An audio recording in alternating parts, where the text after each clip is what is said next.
Just okay. Perfect.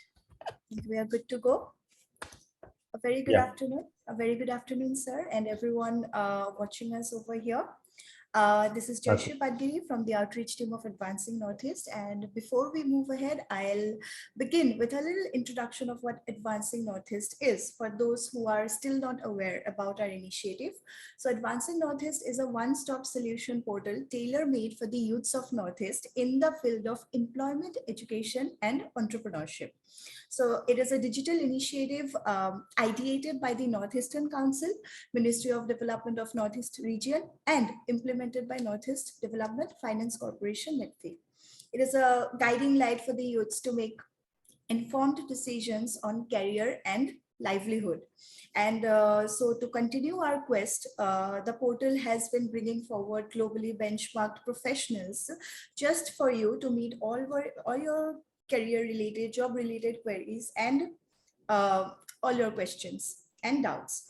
So following this, we are here today with yet another interactive session on career in architecture. And we have yet another very esteemed professional, Mr. Debasish Chakraborty, who's the principal architect and owner of one of the leading architectural firms in Northeastern region, Designers Guild. I'm sure everyone must be quite aware of that, and especially the architectural enthusiasts watching us over here today. So I welcome you, sir, here, and we are really glad to have you in Advancing Northeast today. Thank you for being here, sir. So to start, I would like to start with a little introduction of yours in your words for our audience, sir.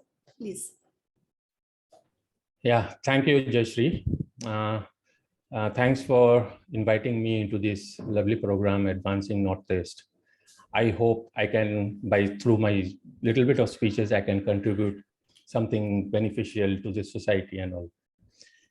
To start with, regarding the brief introduction, actually, I am Debashish Chakraborty, as you say, and presently I am the owner and chief architect of the firm Designers Guild.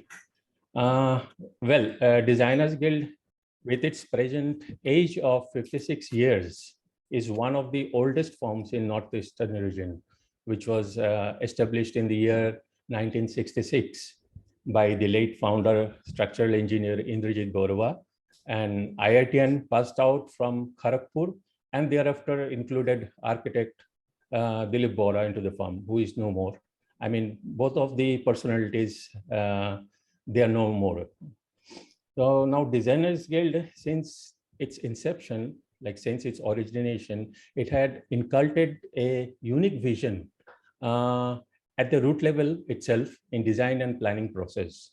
Like our firm being a very serial innovator and a pioneer in many architectural and engineering applications in Northeastern region, with projects ranging from urban habitats, residential, industrial, and commercial projects, IT parks, corporate offices, educational campuses, sports facilities, and many more.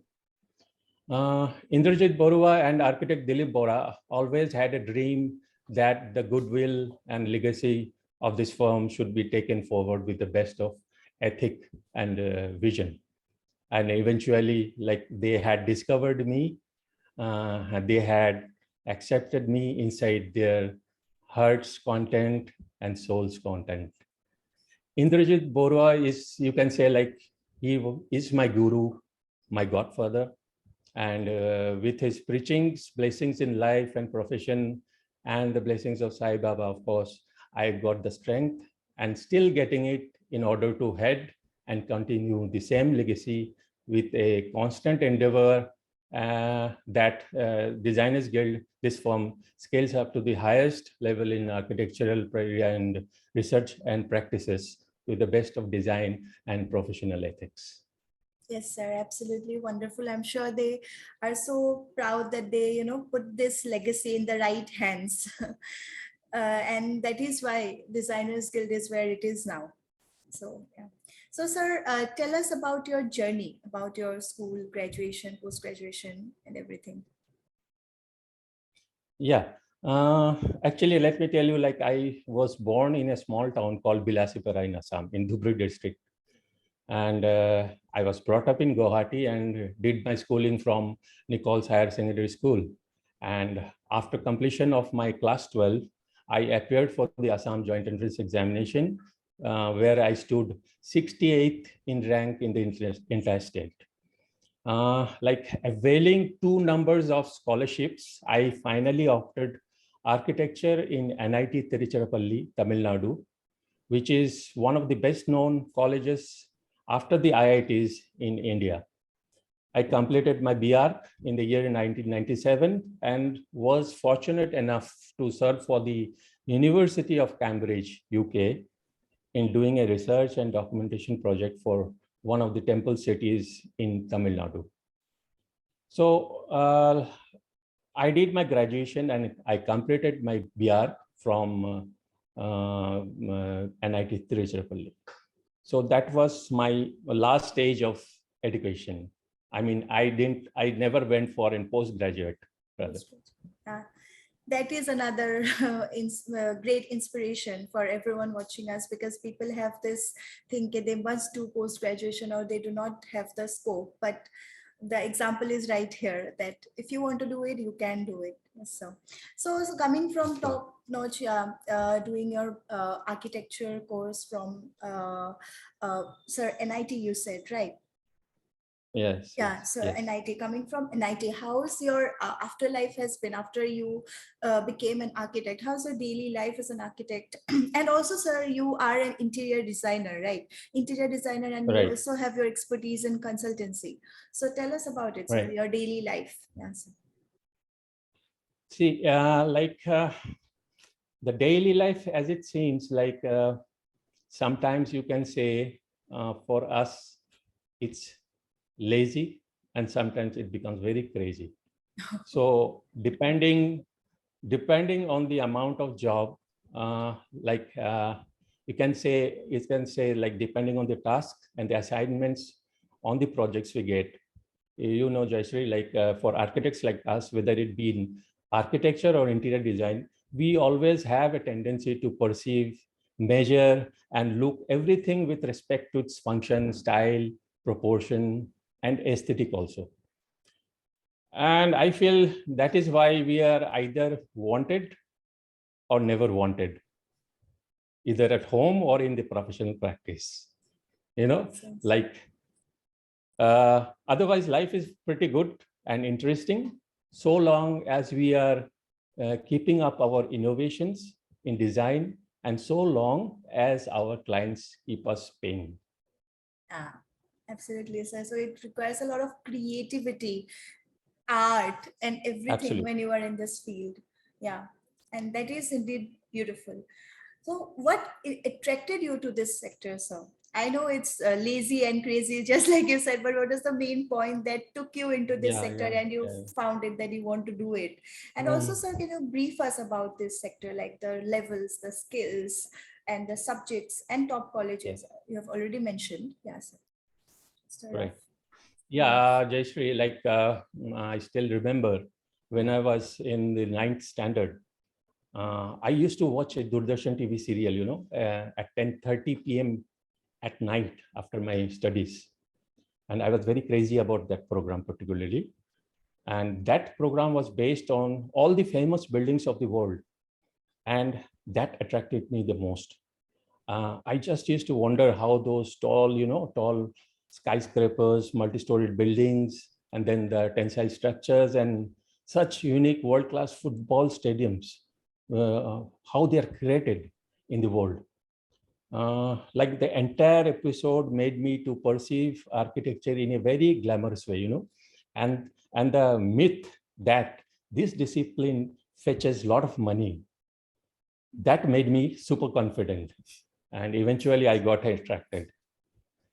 So in simple language, I would say like architecture is basically a mix of art and science, which involves more of visualization, which involves more of creativity, understanding levels on the design and the functional aspects, which are integrated and composed together in order to achieve the desired need of the client. Like, be it a space station an industrial hub, be it a small cafe kiosk, or be it a building facade, or any form, like whatever we can think of, and which has a function. So architecture is indefinite, and it can relate to any structure, it can relate to any form which has beauty, which has function, which has aesthetics. So this is a simple version of architecture, like the people who are not aware of it, I am telling in a very simple language that it can be related to any form in this universe or in this world. Now, the degree which is offered is basically Bachelor of Architecture, BR. It's a 5 years course consisting of 10 semesters normally, with a half-yearly internship program. Like these internship programs are carried in architectural firms where the student, they have to undergo training programs. Almost all the good architectural colleges in India follow a standard pattern of academics and follow the guidelines of the Council of Architecture, that is COA. That is our, you can say, the Bible of architecture, which is a statutory body constituted by the Government of India under the provisions of Architects Act 1972. And that was enacted by the Parliament of India. Like every passed out architect has to register themselves under this body with a unique registration number, which is provided by the Council of Architecture and which allows them to practice the profession anywhere in India. Like coming to the topmost colleges or the good colleges, I would say, like as far as my little knowledge is concerned, the top colleges are like the IIT Roorkee. They have an architectural department. That's one of the finest departments, you can say. SPA, School of Planning and Architecture, Delhi. Then Chandigarh, then the Central CPT, Ahmedabad. That is also a very good college.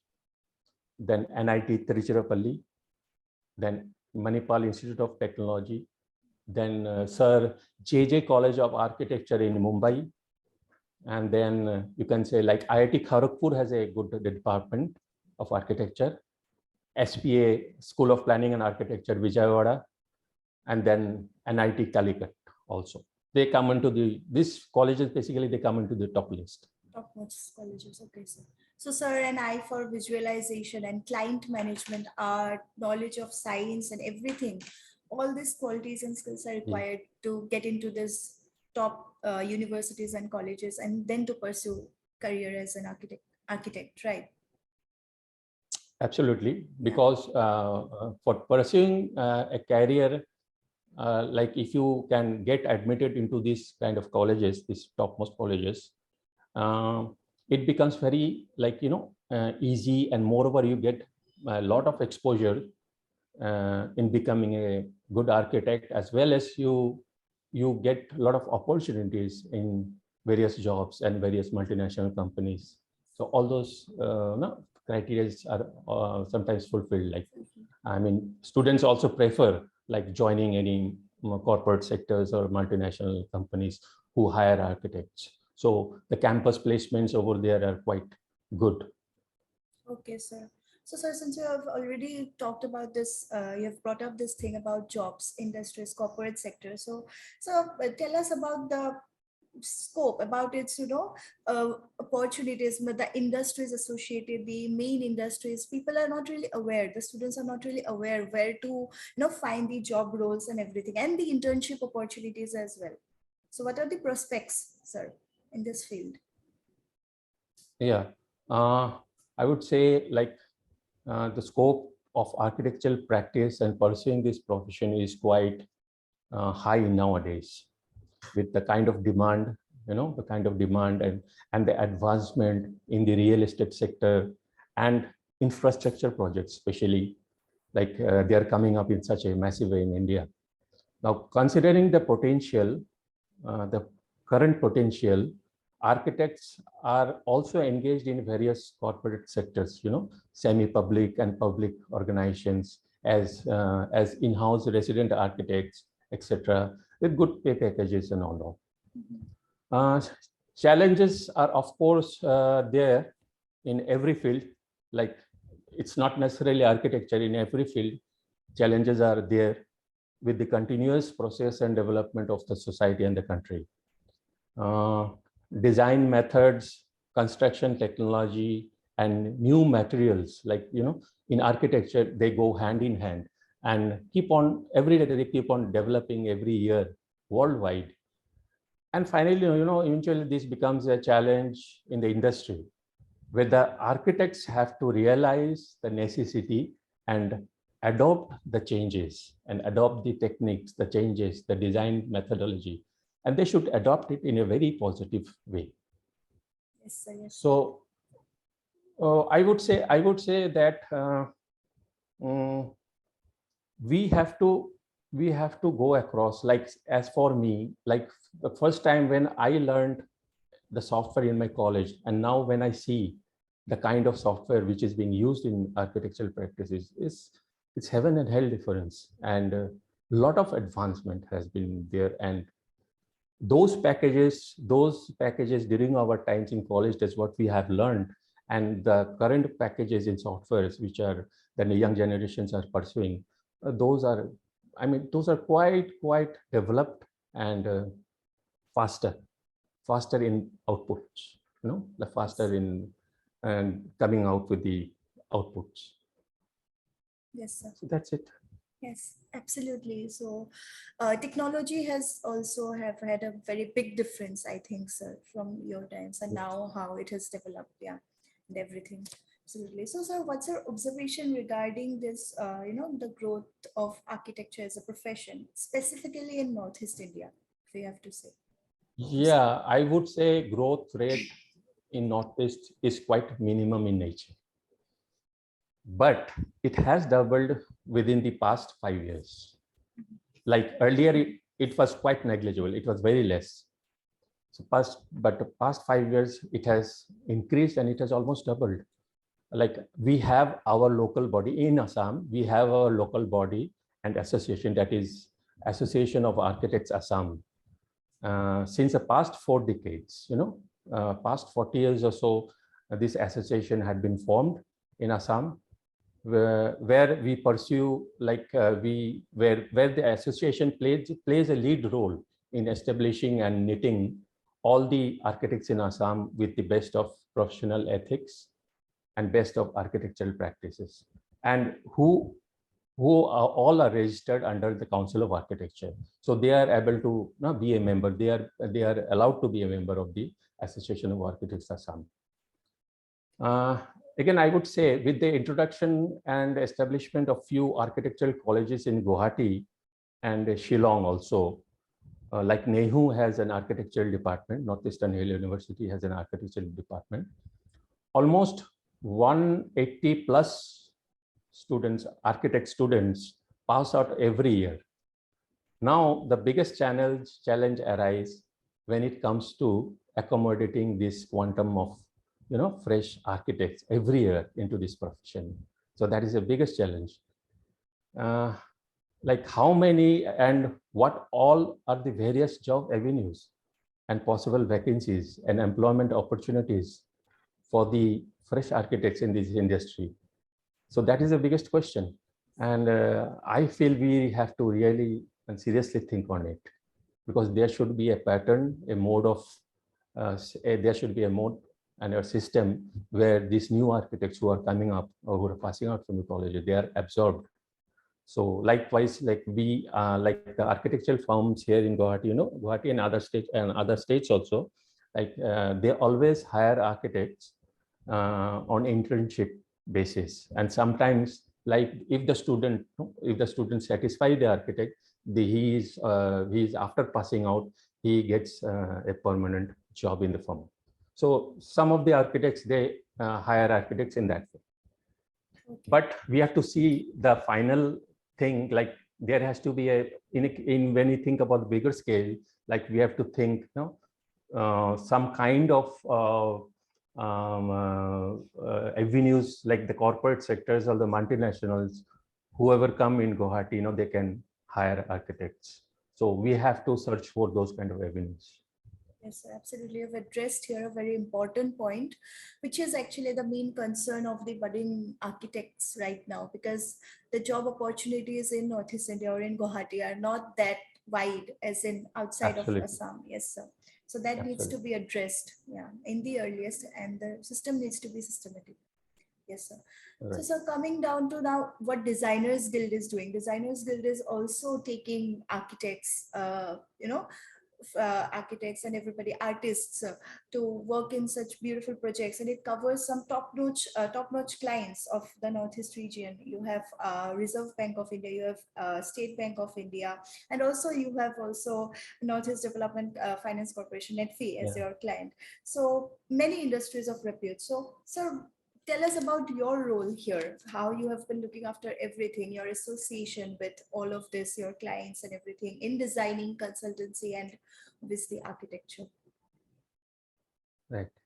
Yeah, Jayashree, Designers Guild, as I had mentioned earlier, had always been a pioneer, always been an innovator in architecture, interior, and engineering disciplines, with various public, semi-public banks, institutions, industries, and even corporate clients in our list. As you mentioned, NetFi, then the National Bank for Agriculture and Rural Development, NABARD, and then Northeastern Regional Agricultural Marketing Corporation, NERAMEP. Then you have the ITC, the AIIDC, and SBI, of course, has been our all-time favorite clientele, So these are our favorite clients. And needless to mention, we undertake our architectural practice in the most professional manner and ethics, be it a corporate or be it a small private client. Like we specially emphasize on design and detail with adequate integration of utility services as well.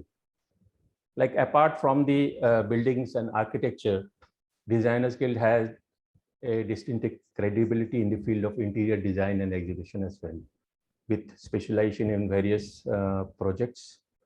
And one of the most acclaimed project was for a multinational organization, a Swedish company in the name Sandvik. And that project was done in Kolkata. It was a very successful project, and it was quite well acclaimed. With a future vision in mind, like personally, I have introduced a core team of interior designers who are reinforced with new policies and methodologies with respect to current trends in the environment, health and safety, EHS standard, which is very common nowadays all over the world. And this is something which needs to be, incorporated in our design as well. So this environmental health and safety matter has to be a very the most important thing, our most important aspect in the design. And apart from that, we have this also the PQM, that is the project quality management policies, which is also a part of the construction management, and all are integral. I mean, architecture, construction management is always integrated.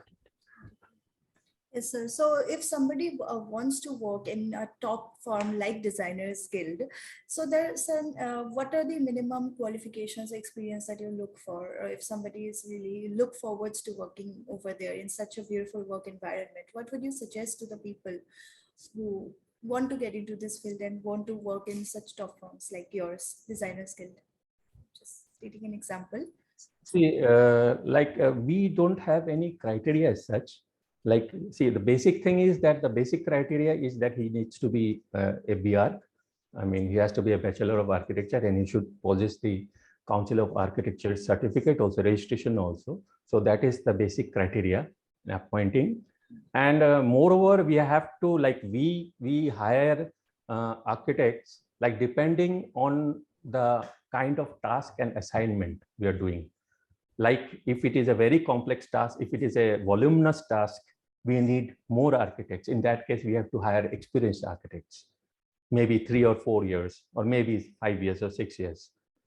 And sometimes, like on a yearly basis, we allow interns to do their training in our firms, and if we feel those interns are qualified enough or capable enough in handling our projects, we try to hire them permanently. So as such, we don't have any specific guidelines or norms. Only that is she or he has to be a BR, and the student needs to possess he needs to have the Council of Architecture registration. Yes, obviously, sir. And also he has to know all the nuances of architecture as a profession and stream, right? And creative as well. So, sir, you have also been working in the development of sustainable architecture. You have already mentioned it a while ago in the Northeast region. So, what are the new concepts and ideas coming out in this field regarding this field related avenues? And what are the skills for acquiring these skills? What do you want to tell to the audiences watching about this? Because most people are not aware of it. Right. See, like myself, I'm being an active member in IGBC, that is the Indian Green Building Council, Hyderabad. And I have been taking a great amount of interest in sustainable architecture and development in the Northeastern region. Like the concept nowadays is energy efficient buildings and green campuses. And the latest practice or the latest design methodology is the net zero buildings, which is very latest in India. So into net zero buildings, they acquire zero energy. Like so these are the new, you can say these are the latest concepts in the new age architecture and planning. Like for us, few of the projects to name are the Medical College and Hospital Tinsukia, which is a green building project. And then the corporate office building for Neramak, Northeastern Regional Agricultural Marketing Corporation in Guwahati. So this is also a green building project where we have our green consultants who are associated with us, and they're helping us in this project. Okay, sir. So yes, this is very important, I think, because if you're building skyscrapers and tall buildings, then you also need to come with a lot of responsibility regarding the climate and how to, safeguard your nature and earth. So this green initiative is a big development towards this side. And so apart from all of these works and roles that you play, your professional life, what are your hobbies? What do you do when you get some time for yourself? Except thinking, obviously. Yeah. See, Jayashree, I'm quite a spiritual person. For me, spiritualism means peace inside your soul, nothing else. And that I find mostly doing my services for the poor and the needy. So that is my hobby, you can say, my internal hobby. Another important hobby of mine is, I thought of not sharing, but I can tell you, I'm a singer and a painter as well. Wow. And yeah, so, and that really connects me to my mental well-being. Artist in all its forms, right? Profession and personal life as well, you can say that. Sir, we would really love to listen to your singing someday. Sure. Putting aside this, Sure. sir.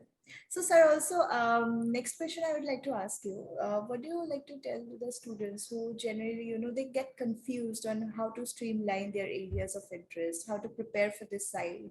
They feel they can do art, they can create designs, and then they want to do architecture, but they cannot even differentiate between architecture and interior designing also. So what do you have to say here, sir? See, like primarily, as I said, in my case, like I was fascinated watching that, the Doordarshan episode. So that was an interest which has been developed. Now, architecture and interior design are two altogether different things. So architecture is basically, it's about a building, it's about a campus maybe, or it can be a small facade also. It can be a bus stoppage also. So an interior design relates to the design in the interior. I mean, within the shell. It cannot go out of the shell. So these are the two basic difference where any budding architect or interior designer should know about it.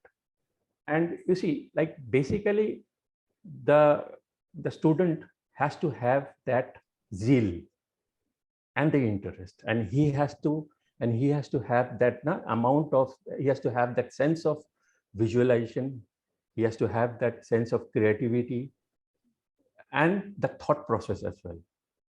Now it's not that if a student who doesn't know art, he cannot participate in architecture. It's a wrong concept. Like, architecture doesn't necessarily mean that you have to be an artist, because when you join a college, an architectural college, all the students are automatically, taught. They are taught, and they have their subjects in arts and science and other history, everything. So there are various subjects. So sometimes it's a false notion. No, many people, they feel that no, my son, my daughter, he or she doesn't know, he or she doesn't know how to draw, or he is not an artist. So for him, architecture won't be suitable. So that's a wrong concept. Only thing is that it cannot be, compared with any other engineering disciplines like civil engineering or mechanical engineering, electronics. So it cannot be compared at all. Like, other engineering departments have some subjects in common, but in architecture, the subjects are entirely different. Okay, so that makes a lot of sense. I think many people will get this clear in their heads now. You've brought out the important pointers. So, sir, last, I would like to ask you any message you would like to pass on for our future generations, everybody watching, the budding architects, designers, and everyone? I won't say much about it. In a simple language, I would say to everybody, all the budding architects or budding engineers or budding doctors everywhere, as a senior, like I would say, just believe in God and yourself, and be very practical, understanding the reality and circumstances in each of your lives. So that is most essential, and act accordingly. Work hard to achieve your goals, because there is no other replacement. Beautiful. And always try to be a true human being, and that is the first thing in your life. Beautiful, beautiful ending. Thank you. Thank you to you for speaking so many good things. I have learned a lot, and I'm sure everybody watching us have really learned a lot from all these insights that you have given, all your perspective. Thank you. So we're really glad that you were present here with us today. And also thanks to Designers Guild for giving us this beautiful office, and the reason I am here, able to work from here now, it's really good. So thank you. I hope everybody watching us have been benefited from this session. And sir, surely we'll connect with you in the near future too as well. We really like that. Yes, sir. So thank you, sir. Thank you, Jay. Thank you. And everyone, I would like to ask you to please tune into our Advancing Northeast channel. You can head over to the events.advancingnortheast.in page, and also check out the live streaming on all our platforms. Thank you. Thank you, sir, once again. Thank you. Thank you.